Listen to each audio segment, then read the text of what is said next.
एहसास कश्मीर का।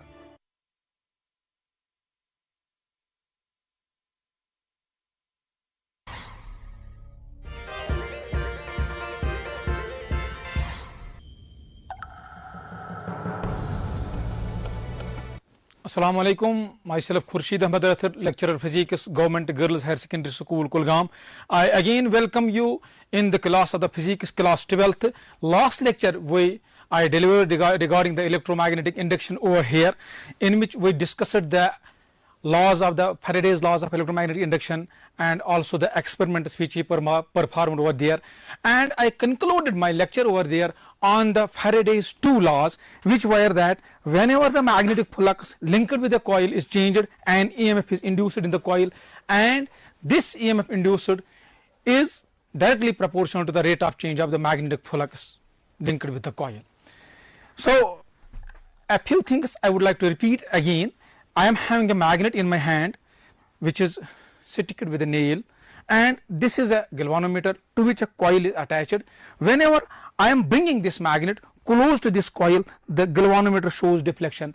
This coil is wound on a non-metallic frame over here. It is made up of the plastic, and because it shows deflection, because the magnetic flux linked with the coil changes and an EMF is induced in it. As a consequence of that, the current produced in the coil, which you can see with easily. When I move magnet towards the coil, it shows deflection towards the left. When I bring back the magnet, it shows deflection in the opposite direction. Remember this thing. So but there is the one limitation for this Faraday law, and that is it does not give us the polarity, it does not give us the direction of the EMF induced, which was cleared by the Lenz, whose full name was Heinrich Friedrich Lenz. He was a German physicist who in 1834 modified this law. Let us start that very lecture. And what is that? The lecture that is the Lenz's law is, it states that the EMF induced in a coil is always opposite to the cause which produces it.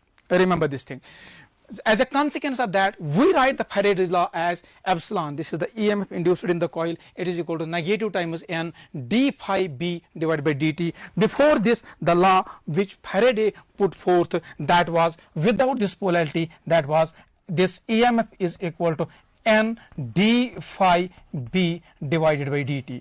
Thus he introduced the sign over here, that is this negative sign, that it is always opposite to the cause which produced it. So मैं आपके सामने जो मैंने अभी experiment किया, आप भी ये एक्सपेरिमेंट घर में कर सकते हैं, तो आप भी वहां पर देख सकते हैं कि गोया ये इसके अपोजिट है कि नहीं है. जब मैं ये मैग्नेट अपने हाथ में ले लेता हूं, I am my self experience a force. मुझे मुश्किल होता है जब मैग्नेट, मुझे फोर्स अप्लाई करना पड़ता है जब मैं मैग्नेट मूव करता हूं towards the coil. You will also feel a little bit force, लेकिन आप इस पर यकीन नहीं करोगे, इसलिए मैंने आपके लिए दूसरी एक्टिविटी रखी है, दूसरी डिमॉन्स्ट्रेशन रखी है. Let us perform that. जो मैंने आपको इससे पहले लेक्चर में मैंने आपके सामने दिखाई थी, तो मैंने आपके लिए कुछ क्वेश्चंस लिखे थे. मुझे उम्मीद है आपने शायद उन जो क्वेश्चंस वहां पे थे उनका जवाब आपने रखा होगा, तैयार रखा होगा. You will compare your answers with my lecture today. Now I am having this neodynamic strong magnet in my hand, and I am having again this aluminum pipe and this plastic pipe. I told you in that very lecture, when I am allowed to fall this magnet through this plastic pipe, it takes some time. Yes, I told you to calculate the same time. It takes some time. When I am allowed to fall it through this pipe, it takes a fraction of the second to cover the distance. But however, when the same magnet, same neodynamic magnet is allowed to fall through this aluminum pipe, when this aluminum is not attracting it, right? Here is an iron pipe, it attracts it very easily, but this aluminum pipe is not attracting this magnet. So but when I am allowed to fall this magnet through this aluminum pipe, it takes a bit larger time, which I showed you in your last experiment. You see, it takes some time. It is hollow inside. I can show you. You see again, and the cross sectional area of this pipe is much more than this cross sectional area of this magnet. So there is not any possibility that it may remain inside the magnet. It can stick over there, या किसी चीज के साथ रुक जाए और वहां पे रह जाए, but it takes the time while covering the same path. You see, it takes the larger time. What is happening over here? Let's explain that very thing. For that, this is the demonstration for this Lenz's law. How I can demonstrate this? You see like this. So in the previous lectures, you have read that when the current flows in the anti-clockwise direction, as per Ampere's rule or Ampere's clock rule, so this loop behaves as a magnetic dipole such that its outer face behaves as a north. And if the current flows in the clockwise direction, then this face behaves as a south pole, right? When I am bringing the magnet to fall through the pipe, this is aluminum pipe. आप यहाँ पे ये मान लीजिए, this aluminum pipe is made up of infinitely number of these concentric circles like this, infinite number of metallic circles. It acts like a coil. It acts like a coil. So as per Lenz ने क्या कहा? Length ने कहा कि जब हम इस magnet का कौन सा सपोज नॉर्थ सिरा किसके क्लोज लाते हैं? इस कॉइल के क्लोज लाते हैं, तो इसका जो फेस है इसमें करंट फ्लो हो जाती है, but in anti clockwise direction. But in anti clockwise direction. जब ये एंटी क्लॉकवाइज डायरेक्शन में फ्लो होती है, क्यों होती है? क्योंकि जो मैग्नेटिक फ्लक्स यहां पर है ये हम चेंज करते हैं when we bring magnet close to the coil. तो इसकी polarity as per Ampere's rule क्या बनेगी? शाबाश, it will be automatically, it will be north. This north of this coil and this north of this magnet repel each other. You are having here infinite number of the loops. When I am allowing the magnet to fall through this pipe, the uppermost loop that also attains the north polarity, it is repelled over here. Then it is repelled here. Then it is repelled over here. It is continuously repelled through the whole cross section. As a consequence of that, it takes larger time while traveling the distance through this aluminum pipe. And this is how we can say that the magnetic flux that is being induced in this pipe, that is always opposite to the cause which produces it. This is a simple demonstration. You can also do this at the home. Now, so simultaneously you can also say that it opposes the motion of the magnet. It opposes the motion because that motion induces the EMF in it. So at last we can conclude that, I am again repeating the thing, that Lenz's law states that the EMF induced in a coil, EMF induced in a coil, this is a coil over here. Again, when I move the magnet, EMF is induced in it, but that EMF induced depends upon the motion of the magnet. If I am putting it stationary in it, there is no deflection shown by the galvanometer. When there is no deflection shown by the galvanometer, we say that EMF is not induced in it. So the EMF is induced only when I am changing it continuously, or when I am bringing it close to the coil or taking it away from the coil, right? So this Lenz's law is also in accordance with law of conservation of energy. Most important thing, this question is usually asked in your board examination, that the Lenz's law is in accordance with the law of conservation of energy.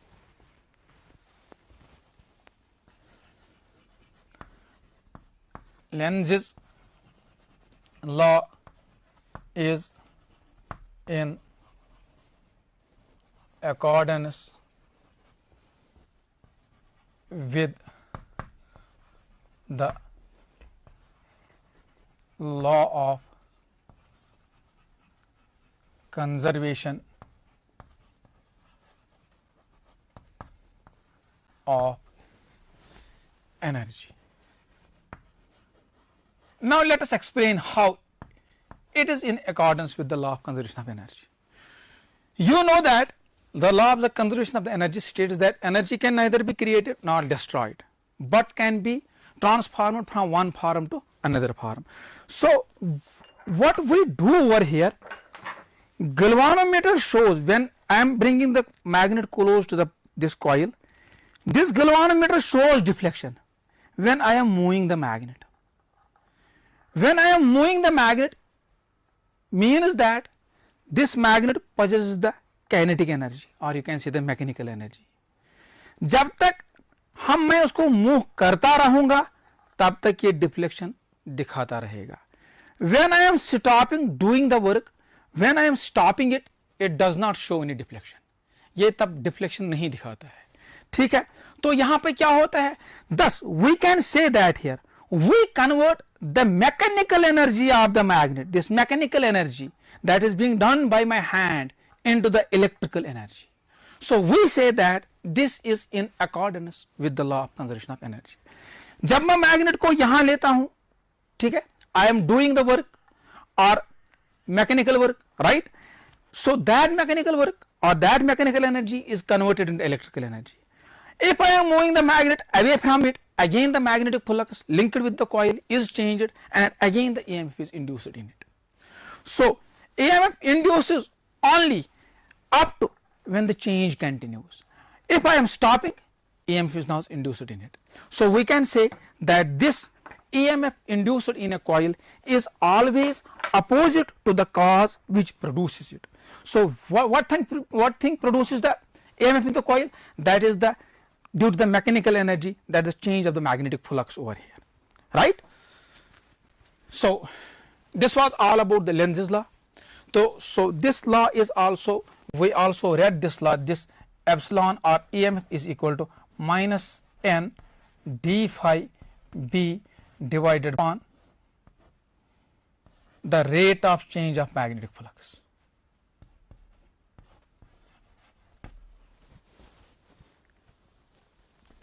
However, the magnetic flux, you know very well, is equal to, जो हमने last lecture में पढ़ा था, it is equal to BA cos of theta. So this magnetic flux depends upon number first magnetic field, number second area of coil, and number third orientation of the coil, that is cos of theta. So the methods by virtue of which we produce the EMF, there are the three methods. Number first, by changing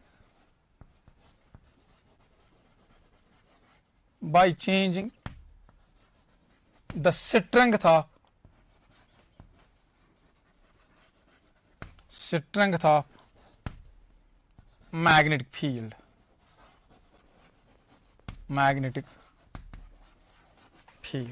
one. Number second, by changing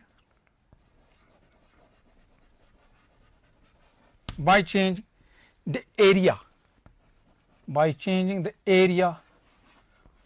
of the coil, and number third, by changing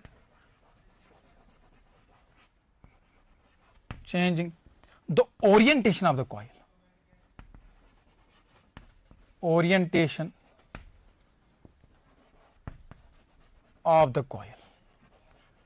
that is theta.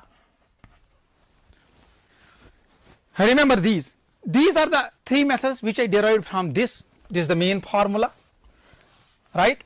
Now I would like to show experimentally you first of all these two parts, how the number of turns depends upon on which the EMF induced in a coil depends upon. I am having here the two coils. One coil is this, it is having large number of the turns, and here is second galvanometer for this also, it is having lesser number of the turns. If I put the same magnet, place the same magnet on the nail or individually and bring the magnet close to the coil. Let us see what happens. Let us note the deflection shown by the galvanometer. You see, this shows the deflection, but small deflection. When I bring magnet close to the coil, it shows deflection towards this way. When I bring it back, it shows deflection in the opposite direction. However, magnet is same, but the number of the turns are large over here. Now you see the same, whether it remains the same or it changes. You see, when I bring the magnet close to the coil, it shows the large deflection. Whether I am bringing it close or taking it away, in both the cases the galvanometer shows the large deflection. Thus one thing is clear to you, that EMF induced in a coil depends upon the number of the turns. Larger is the number of the turns, larger will be the EMF induced in the coil, right. This is one thing. Second is this rate of change up. Rate of change up shows here. If I am moving magnet very fast, galvanometer also shows the deflection very fast. If I am moving it slowly, this also shows the deflection slowly, correct. So these two things are clear. Now after that, I told you that the magnetic flux which we had derived in the last lecture, that magnetic flux is equal to BA cos theta. Here this magnetic flux depends upon the strength of the magnetic field, it depends upon the area, and it depends upon the cos of the theta. So we will derive these methods one by one.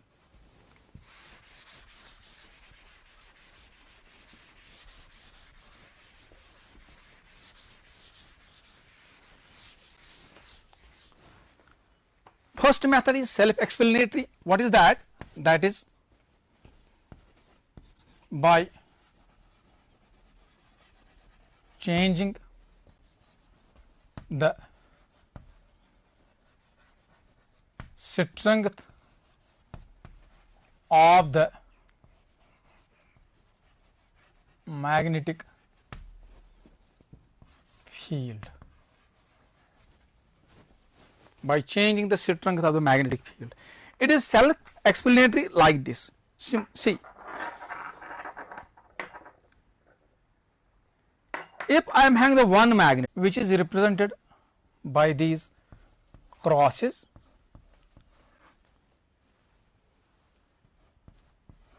right, this is a magnetic field which acts towards the ball.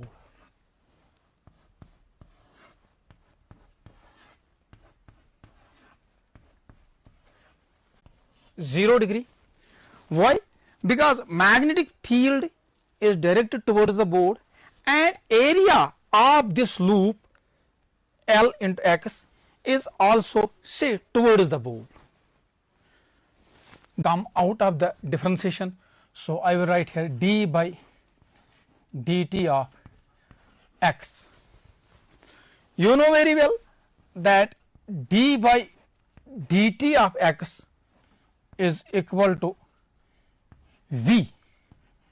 So this is the relation for the motional EMF, that EMF induced in a coil is equal to minus times BLV. I will repeat again what I have done for you people. तो क्या करना है अगर आपने लिखना है examination में, so you will consider a magnetic field which is perpendicular to the board, right, and after that you take an hypothetical or imaginary loop. Suppose the name of that loop is PQ is a sliding conductor. Let the name of that is A C D E. This is a U-shaped loop on which a conductor, shabash, this PQ slides freely in both the directions. Let at any instant of time it is over here at a distance from this CD. So you can say that the magnetic flux that is linked with the loop that time, that is phi is equal to BA cos of theta. Here theta is equal to 0 because the area vector of the loop that is also directed towards the board and this magnetic field which is also directed towards the board. So you write phi b is equal to BA cos of 0, and you can say that this cos of 0 is 1, so phi b is equal to BA. But according to Faraday's law, for one loop EMF induced is equal to minus d phi b divided by dt. Instead of this phi b, I am writing BA, this BA, right? And instead of this A, I am writing Lx, that is the area of the loop. Here both B and L are constant, they will come out of the differentiation, so we will write minus times BL d by dt of x. So you can say that EMF induced is equal to minus BL, instead of this dx by dt we write the velocity. So this EMF induced in this case is directly proportional to the strength of the magnetic field and this length of this conductor and also the velocity with which we are moving the magnetic field in both directions, right? So this is also called the motional EMF. Now if you are supposed to determine what is the EMF induced and what is the direction of the current that is produced in this conductor, in this PQ, for that we are using the Fleming's right hand rule. So what is Fleming's right hand rule? I will say you a formula for that, easy acronym for that, by virtue of which you can remember this Fleming's right hand rule. That is MFC. M for is thumb, F is for this forefinger, and this C is for middle finger. What is M over here? This M represents here the motion of the conductor. F represents here the direction of the magnetic field, and C represents here the induced current.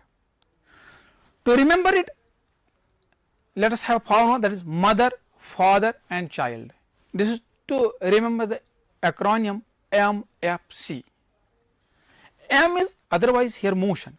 What is the Fleming's right hand rule? Fleming's right hand rule is if we stretch the forefinger, thumb, middle finger of the right hand mutually perpendicular to each other, such that this forefinger gives the direction of the magnetic field, thumb gives motion of the conductor, then this middle finger gives the direction of the induced current. Let us apply over here what is the direction of the current in this conductor PQ. Clear? This represents, my forefinger represents the direction of magnetic field, so I will point it towards the board. Thumb represents the motion of the conductor. I am moving this conductor in this direction. I am moving the conductor in this direction. So thumb represents the motion. Then EMF induced and the current produced will be in this direction. That is, the induced current will flow from P to Q. If I am moving the conductor in this direction, if I am moving conductor in backward direction, in this direction, then it will change automatically, then the induced current will be in the downward direction, right?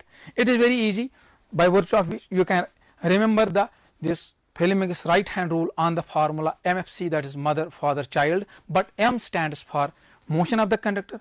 Here this F stands for this what we call as the field, magnetic field, and this middle finger stands for the induced current. This was for by changing the area of the coil, or that is called the motional EMF. This was the second. And now the third way.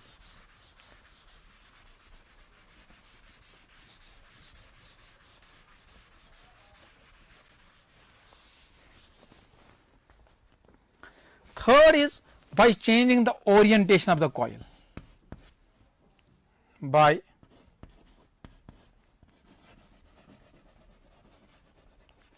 changing the orientation of the coil. So you know very well now that phi is equal to minus n d phi b divided by dt. Sorry, rather it is EMF is equal to this, and phi, you know that phi is equal to BA cos of theta. Instead of theta, I will write that you know very well that angular velocity is equal to theta divided by time. So, you can say that this theta is equal to omega t. So, I can also write this phi b is equal to BA cos of omega t. Let me allow to call this equation first equation as first and this equation as second equation. If I will substitute second in first, we get that is EMF induced is equal to, then it is minus n, right. This is d by dt of, instead of phi I will write this value, that is BA cos of omega t, right.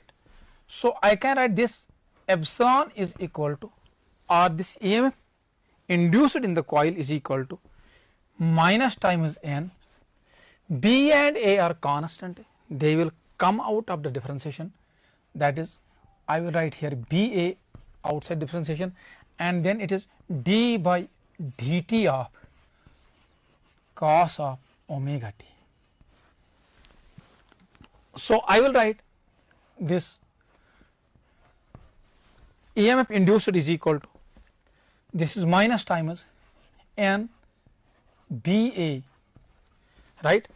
The differentiation of the cos omega t is, shabash, it is minus sine of omega t, and as per the chain rule is concerned, the internal differentiation of the omega t, that is omega, that will be multiplied over here, that is omega. So, the final thing that you are getting over here, I will move to this part of the board,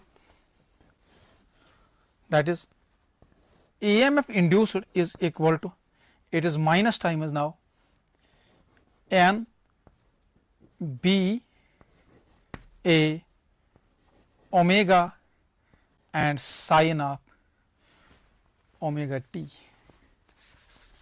Let me write over here.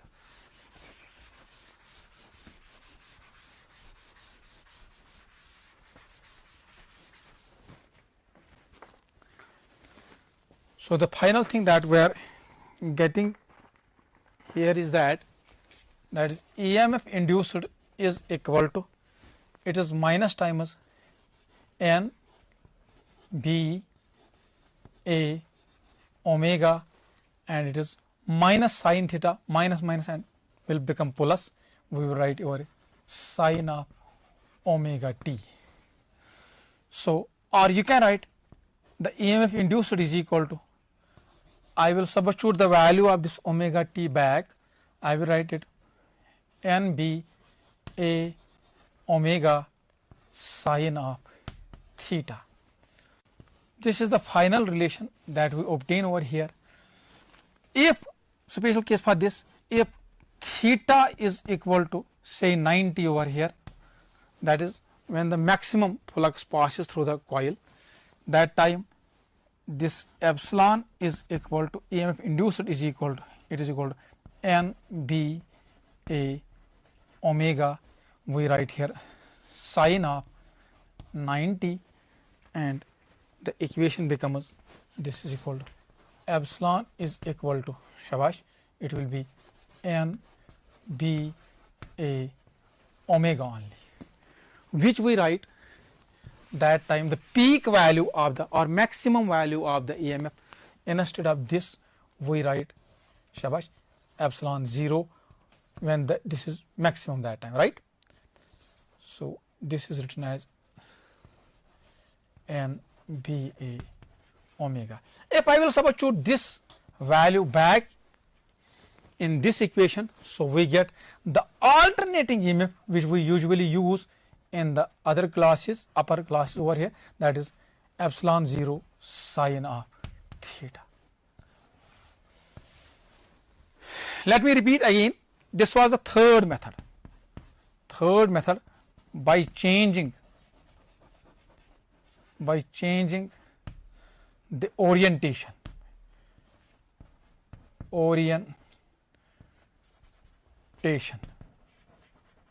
of the coil. तो कहाँ से हमने शुरू किया? हमने शुरू किया यहाँ से Faraday's second law से, that is EMF induced is equal to minus n d phi b divided by dt, or you can say phi b is equal to ba cos of theta, and also you know that this omega is equal to angular velocity is equal to angular displacement divided by time, or you can say that theta is equal to omega into t. Shabash. Then you substituted this omega t in place of theta, so you are getting phi b is equal to ba cos of omega t. Then you substitute this second equation in the first equation, then you get over here that EMF induced is equal to minus n d by dt of ba cos of omega t, right. So this epsilon is equal to minus n d by dt of ba cos of omega t. This ba is constant, it will come out of the differentiation, so you are having the differentiation of only cos of theta. The differentiation of the cos of theta is equal to minus sine omega t, or you can say sine this cos omega t. The differentiation of the omega t is omega, and at last you are getting that this EMF induced is equal to this minus and this minus, it will become plus over here. This is NBA omega sine of omega t. Here I again replace this omega t by the theta, then EMF induced is equal to NBA omega sine of theta. If theta is equal to 90 degree, that is the special case for it to determine the peak value for this or the maximum value for EMF induced in the coil, that EMF induced is equal to NBA omega sine of 90, or you can say this epsilon is equal to NBA omega, because sine 90 is equal to 1. That time this peak value is represented by the epsilon 0. This epsilon 0 is equal to NBA omega, or in general this NBA omega I substituted over here, then I get here this EMF induced is equal to epsilon 0 sine of theta. This was the third method by changing the orientation of the coil, right. So after this we discussed the Lenz's law, Fleming's right hand rule, and the methods of producing the EMF in the coil. So move forward, let us move forward.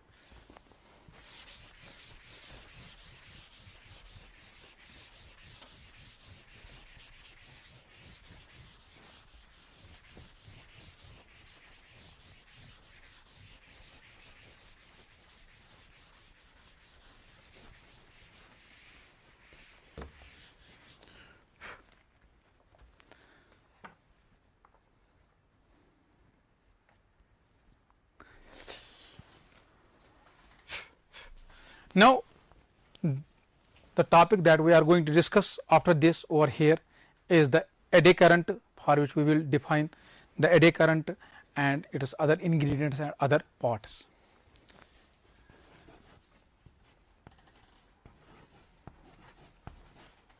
Eddy currents.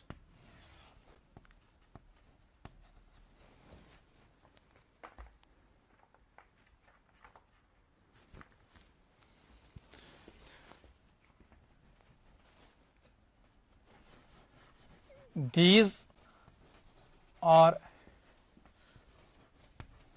defined as the induced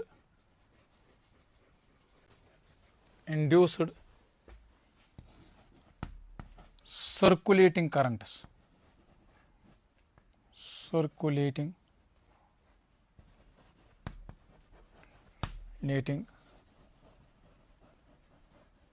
currents produced in a conductor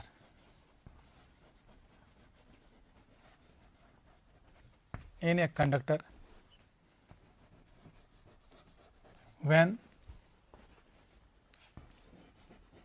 the magnetic flux linked with them is changed. These are defined as the induced but circulating currents produced in a conductor when the magnetic flux linked with them is changed. These currents are also called as these currents are also called as whirling currents. Whirling currents or Foucault currents. Foucault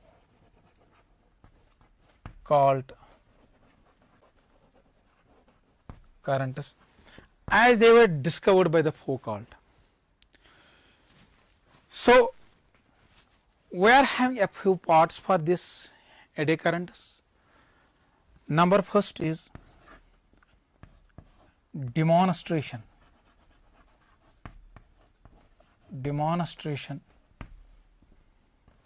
of eddy currents.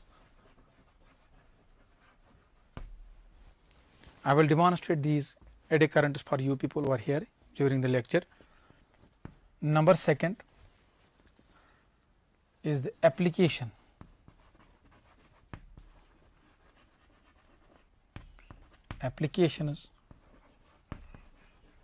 of the eddy currents. And number third, that is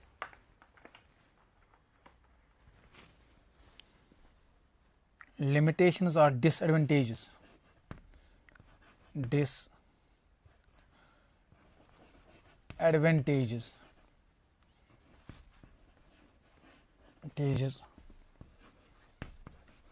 of the eddy currents. Two things I would like to mention over here for these eddy currents. Number first, eddy currents are produced in the metals, in conductors, not in insulators. One. Number second, eddy currents cannot be reduced, cannot be eliminated rather. They can be only reduced. Eddy currents cannot be eliminated, they can be minimized or reduced. They can be minimized or reduced. So, the fourth thing that we are going to discuss regarding the eddy currents, that is the minimization. Minimization of eddy currents.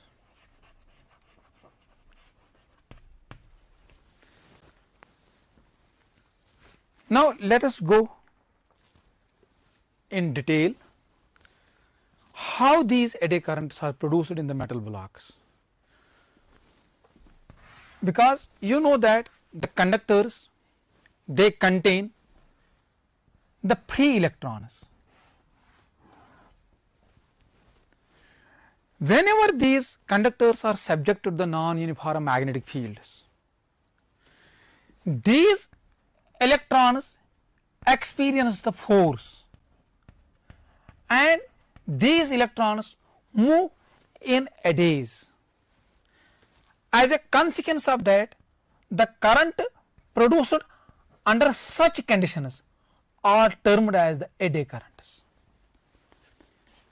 In this lecture up to here I only defined the eddy currents. I am concluding my lecture over here. In the next lecture I will tell you how these eddy currents are produced and what are the applications of these eddy currents, what are disadvantages and how they can be minimized. Thank you very much. If you are having any query, you can contact my number, that is 9906 768 000. Thank you very much. Wish you all the best.